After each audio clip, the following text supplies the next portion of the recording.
नमस्कार, आदाब, सत श्री अकाल। सुरेंद्र सोनी, हिंदुस्तान का पहला ऐसा डॉन जिसने कभी गोली और चाकू तक नहीं चलाया, फिर भी 20 साल तक मुंबई पर राज किया। आमतौर पर अंडरवर्ल्ड डॉन का नाम आता है तो जहन में खून खराबा, शूट आउट, चाकू, पिस्टल यही दिमाग में चलता है। आज हम आपको ऐसे डॉन के बारे में बता रहे हैं और यह हिंदुस्तान का पहला ऐसा डॉन होगा जिसने आज तक कभी गोली नहीं चलाई और ना ही कभी चाकू या डंडा। इस हिंदुस्तान के डॉन ने मुंबई पर 20 साल तक राज किया। इस 20 साल के अंडरवर्ल्ड डॉन के खिलाफ एक भी मर्डर का केस दर्ज नहीं हुआ। इस डॉन का दबदबा और ओहदा इतना था कि जब वह एक समय गिरफ्तार किया गया तब उस वक्त देश की प्रधानमंत्री इंदिरा गांधी को एक मैसेज पहुंचाया था और यह मैसेज था कि जितना पैसा चाहिए देंगे, लेकिन मुझे जेल से बाहर निकालो। हालांकि इस बात को अनसुना कर दिया गया। वहीं पुलिस के एक जाबाज ऑफिसर ने नाम नहीं बताने की शर्त पर कहा था कि मुंबई से कभी अंडरवर्ल्ड खत्म नहीं हो सकता। आज हम आपको उसी हाजी मस्तान अंडरवर्ल्ड डॉन की कहानी बता रहे हैं। हाजी मस्तान की एक खासियत थी कि वह गलत काम करता था, लेकिन वह किसी आमजन को शामिल नहीं करता था। उसे एक खिताब से भी नवाजा गया था कि वह पहला ऐसा डॉन था जिसने कभी किसी आमजन या पब्लिक पर हुकूमत नहीं की और ना ही कभी किसी को परेशान किया। उस हाजी मस्तान के दौर में दो और डॉन थे, करीम लाला और दूसरा वर्धन राजन।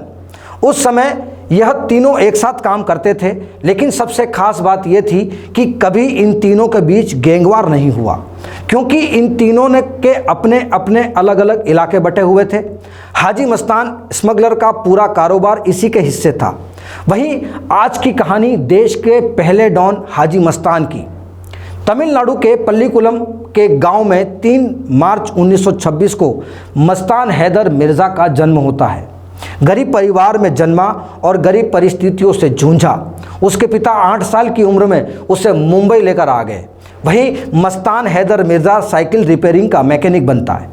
18 वर्ष तक की उम्र में वह साइकिल रिपेयरिंग का कार्य करता है। मस्तान हैदर मिर्ज़ा एक बंदरगाह की डॉक पर जाता है और वहीं कुली का काम करता है। वहीं काम करते करते एक दोस्त से खास मुलाकात हो जाती है। वही दोस्त उसे कीमती स्मगलर करना सिखाता है। वहीं से रोज़ हाजी मस्तान कपड़ों में स्मगलिंग का सामान कपड़ों में छुपाकर वो सप्लाई करता है। स्मगलर का सामान सोना और इलेक्ट्रॉनिक सामान जैसे अन्य कई सामान होते हैं, वो उस सामानों को ब्लैक में सप्लाई करता था। धीरे धीरे इसकी कमाई और बढ़ने लगी।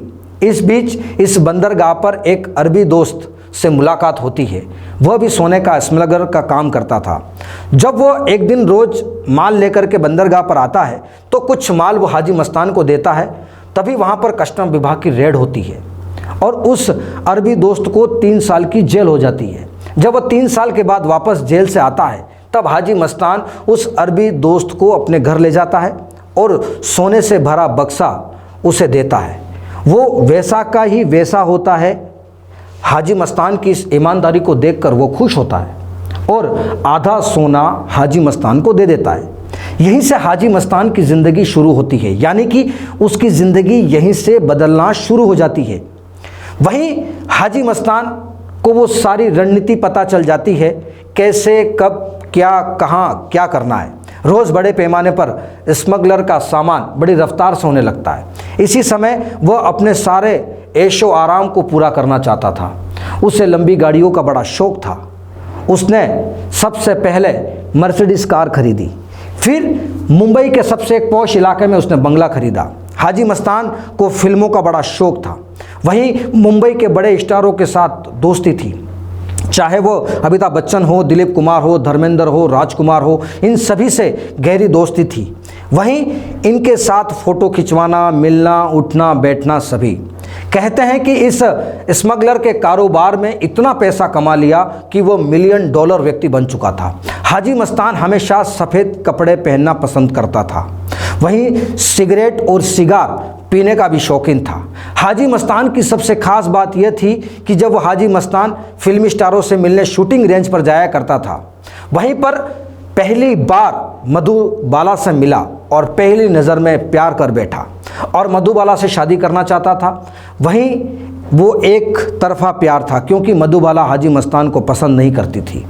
वहीं इस बीच एक दूसरी लड़की से हाजी मस्तान की मोहब्बत शुरू हो जाती है और उसी दरमियान उस लड़की को हीरोइन बनाने के लिए हाजी मस्तान उस पर खूब फाइनेंस करता है, लेकिन वह लड़की फिल्मों में नहीं चल पाती है और फिर आखिर में उससे हाजी मस्तान जो है वो शादी कर लेता है।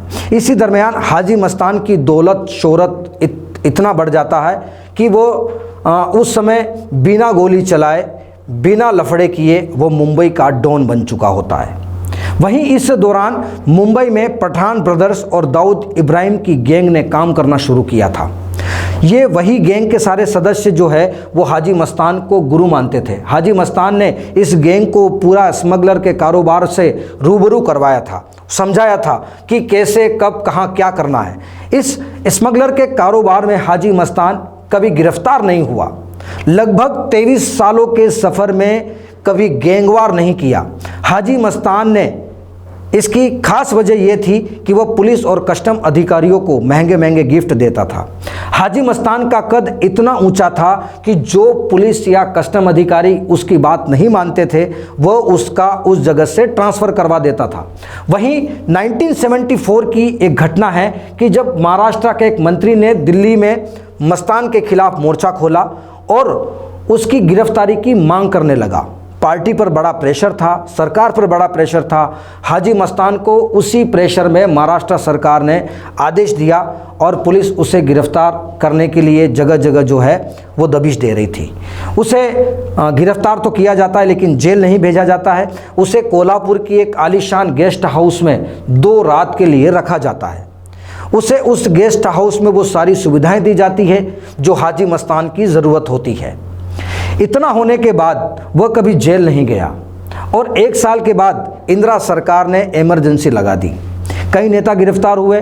उसी समय पुलिस मस्तान को भी गिरफ्तार करने के लिए दबिश दे रही थी और आखिर में उसे गिरफ्तार किया जाता है और उसे मुंबई की जेल में जो है वो डाल दिया जाता है। जेल जाने के बाद हाजी मस्तान की मुलाकात जयप्रकाश नारायण से होती है, जिसको हम सब जेपी के नाम से जानते हैं। उसी इमरजेंसी के दौरान वह भी जेल में बंद थे। वहीं बताया जाता है कि लगभग 18 महीने इस इमरजेंसी में मस्तान मिर्ज़ा जेल में रहा और इन्हीं 18 महीनों ने हाजी मस्तान को पूरा बदल दिया। वहीं उसी जेल में जयप्रकाश नारायण ने हाजी मस्तान को कसम दिलाई थी कि वो बुरा काम नहीं करेगा और वहीं मस्तान मिर्ज़ा ने कसम खाई कि मैं ऐसा कोई गलत काम नहीं करूँगा। वहीं जेल से बाहर आने के बाद 1980 के दशक में वो हाजी मस्तान जो है वो हज पर जाता है और हज करने के बाद उसका नाम भी जो है वो बदल जाता है और लोग कहने लगते हैं हाजी मस्तान। 1980 के दशक में मस्तान हैदर मिर्ज़ा हाजी मस्तान बन जाता है। वहीं हज से आने के बाद हाजी मस्तान एक पॉलिटिकल पार्टी का गठन करते हैं। 1984 में एक पार्टी का गठन करने के बाद 1990 के दशक में पार्टी ज़्यादा मजबूत नहीं होती है, उस पार्टी को इतनी मजबूती नहीं मिल पाती है। लेकिन जब इस पार्टी के चुनाव होते हैं तो यहीं से चुनाव में ब्लैक मनी कैसे खर्च करते हैं यहीं से शुरुआत होती है और चुनाव में किस हद तक ब्लैक मनी इस्तेमाल कर सकते हैं इसकी शुरुआत भी हाजी मस्तान ने शुरू की। इसी दौरान दाऊद इब्राहिम भी हाजी मस्तान के लिए काम कर रहा था। कहते हैं कि हाजी मस्तान के उत्तराधिकारी के रूप में दाऊद इब्राहिम का नाम लिया जाता था। हाजी मस्तान के बाद डॉन की गद्दी पर यही राज करेगा, लेकिन राजनीति में आने के बाद हाजी मस्तान की पकड़ जो है वो ढीली होने लगती है और दूसरी तरफ दाऊद का कद बढ़ता गया। फिर दाऊद ने हाजी मस्तान का गैंग छोड़ दिया, फिर उसने अपना खुद का गैंग बनाया। जो गलत काम हाजी मस्तान ने नहीं किए थे वो सारे काले धंधे दाऊद इब्राहिम ने शुरू कर दिए। हाजी मस्तान के राजनीति में आने के बाद अंडरवर्ल्ड का चेहरा ही बदल गया। वैसे वैसे दाऊद का आतंक बढ़ता गया। जो अंडरवर्ल्ड में हाजी मस्तान के रहते हुए नहीं हुआ वो अब मुंबई के अंडरवर्ल्ड की गलियों में शुरू हो गया। जैसे कि गैंगवार चलना, गोलियां चलना, बिल्डरों से वसूली करना, हत्या करना, ड्रग्स सप्लाई, हथियार सप्लाई, जैसे। वहीं हाजी मस्तान ने ज़िंदगी भर तक तो हाजी मस्तान के ऊपर एक फ़िल्म बनी थी one upon A time in Mumbai. ये फिल्म भी हाजी मस्तान की ज़िंदगी पर बनी थी। 1994 में हार्ट अटैक से हाजी मस्तान की मौत हो जाती है। मौत के बाद फिर मुंबई अंडरवर्ल्ड डॉन का मुख्यालय बनता है, जिसके दाऊद इब्राहिम, अरुण गवली, छोटा राजन, इन लोगों ने मुंबई अंडरवर्ल्ड का चेहरा ही बदल दिया। फिर मुंबई अंडरवर्ल्ड आतंक के रास्ते पर चल पड़ा, जो आज भी जारी है। फिर हाजिर होंगे ऐसी ही कुछ दिलचस्प कहानी को लेकर। तब तक देखते रहिए न्यूज़ 20 इंडिया। नमस्कार।